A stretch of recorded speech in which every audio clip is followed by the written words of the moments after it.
AGT live 24/7 এটাকে উপস্থিত করার চেষ্টা হয়েছে। আরএসএস নেতৃত্ব বিজেপি সরকার এই ধর্মনিরপেক্ষতার বেদে মূলে আক্রমণ করছে। একদিকে গণতন্ত্র, আরেকদিকে ধর্মনিরপেক্ষতা, এবং একই সাথে সামগ্রিকভাবে আমাদের যে সংবিধান তাকে ধ্বংস করার চেষ্টা করছে। এই সংবিধান যখন তৈরি হয়, আরএসএস, জনসংঘ, তারা এই সংবিধান তৈরিতে সহযোগিতা করে।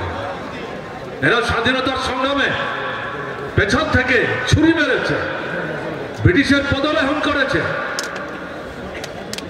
এরা স্বাধীনতা অর্জিত হওয়ার পর এই সংবিধান তৈরি করতে গিয়ে এরা মনুস্মৃতির আদলে স্বাধীন ভারতবর্ষের সংবিধান তৈরি করতে চেয়েছিল, যার মূল কথা হচ্ছে মহিলাদের কোনো অধিকার থাকবে না, তারা সুন্দরের পূজারী হবে, সন্তানের জন্ম দেবে, রান্না বান্না করবে, ঘর নিকাবে, বাড়ির বাইরে যেতে পারবে না, পুরুষের সঙ্গে তর্ক বিতর্ক করতে পারবে না, দাবি দাওয়া করতে পারবে না। এই হচ্ছে মনুস্মৃতির অন্যতম গুরুত্বপূর্ণ কথা।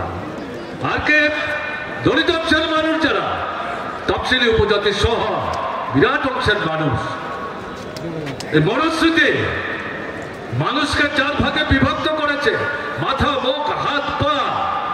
দলিত অংশের মানুষ যারা, তাদেরকে পায়ের সাথে মিলিয়ে বলা হচ্ছে এদের জন্মই হয়েছে সমাজে আসার উদ্দেশ্য হচ্ছে এদের উপরে যারা আছে সবাইকে তারা সেবা করবে, শুশ্রূষা করবে, তাদের কিছু দাবি করবার অধিকার নেই। নামে মানুষ, অবয়ক্ত মানুষ, কিন্তু মানুষের অধিকার নিয়ে বেঁচে পড়তে থাকবার কোনো সুযোগ তাদের নাই।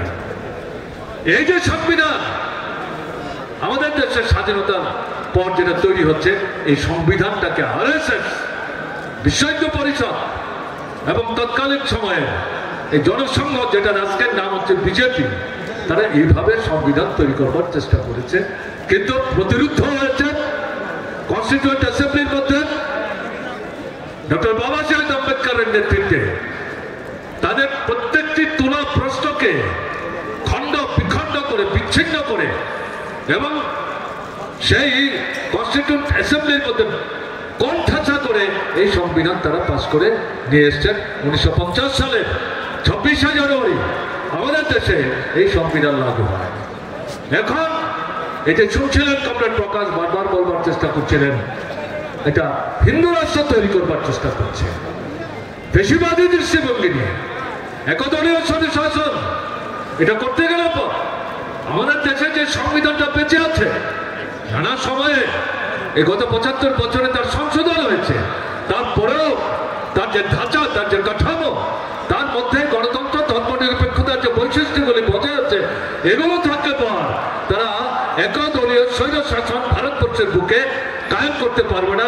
ফেসিবাদী দৃষ্টি নিয়ে গোটা ভারতবর্ষের মানুষকে পদতলে নিয়ে দলন চালাতে পারবে না, তাই তারা সংবিধানটাকে ধ্বংস করার চেষ্টা করছে। ভারতবর্ষের মানুষ আমরা যেটা লক্ষ্য করেছি, এটা মেনে নিচ্ছেন না, বিরুদ্ধে রুখে দাঁড়াবার চেষ্টা করেছেন। লোকসভা নির্বাচন, ভোট কমেছে, আসন কমেছে, কিন্তু যে কোনো ভাবেই হোক সরকার তৈরি করেছে। অনেকের ধারণা হয়েছিল সম্ভবত এই ধাক্কা থেকে আরএসএস বিজেপি কিছুটা শিখবে। ভারতের কমিউনিস্ট পার্টি, মার্ক্সবাদী প্রথম থেকে বলছিল বিজেপি আরএসএস গণতন্ত্র থেকে, ধর্মনিরপেক্ষতার দৃষ্টিভঙ্গি থেকে, আমাদের দেশের সংবিধানের যে মৌল দিতে গেলে এর থেকে কোনো শিক্ষা নিতে তারা রাজি না। তারা ফেসিবাদের দৃষ্টি নিয়ে একদলীয় শাসন কায়েমের মধ্য দিয়ে ভারতবর্ষের অন্যান্য সমস্ত গণতান্ত্রিক শক্তিকে তারা ধ্বংস করে দেওয়ার লক্ষ্য নিয়ে এগিয়ে যাওয়ার চেষ্টা করবে, এবং মানুষের জীবনের যে মৌলিক অর্থনৈতিক সমস্যাগুলো, খাদ্য, বস্ত্র, বাসস্থান, শিক্ষা, স্বাস্থ্য, এগুলোর প্রতি তাদের কোনো নজর নেই। এর বিরুদ্ধে লোকসভা নির্বাচনে এদেরকে সেভাবে সরকার থেকে আলাদা রাখতে না পারলো, যে ধাক্কাটা দিয়েছে, এই ধাক্কা থেকে শিক্ষা না নিয়ে তারা আরো উগ্র হয়ে আক্রমণ তীব্র উদ্বিগ্ন করার চেষ্টা করছে। তারা মনে করছেন সামনের দিনে যদি এখন থেকে চাপিয়ে রাখা না যায় তাহলে তাদের অস্তিত্ব রক্ষা করা কঠিন হবে। এটাই বাস্তব। আজকে এই 1 বছরের ব্যবধানে গত লোকসভা নির্বাচনের পর এই সময়ের মধ্যে কৃষকরা, ক্ষেত মজুররা, শ্রমিকরা, শিক্ষক কেরানি কর্মচারীরা, বিশ্ববিদ্যালয়ে আমাদের ছাত্ররা, রাজ্যে রাজ্যে যুবকরা, বেকার যুবকরা, তারা এই জনবিরোধী, রাষ্ট্রবিরোধী, ঐক্য বিরোধী, সংহতি বিরোধী, শান্তি বিরোধী সর্বনাশা যে নীতি নিয়ে বিজেপি যাওয়ার চেষ্টা করছে তার বিরুদ্ধে রুখে দাঁড়াবার চেষ্টা করছে, লড়াইয়ের ময়দানে সামিল হচ্ছে, নতুন শক্তির সমাবেশ হচ্ছে। ত্রিপুরা এর থেকে আলাদা।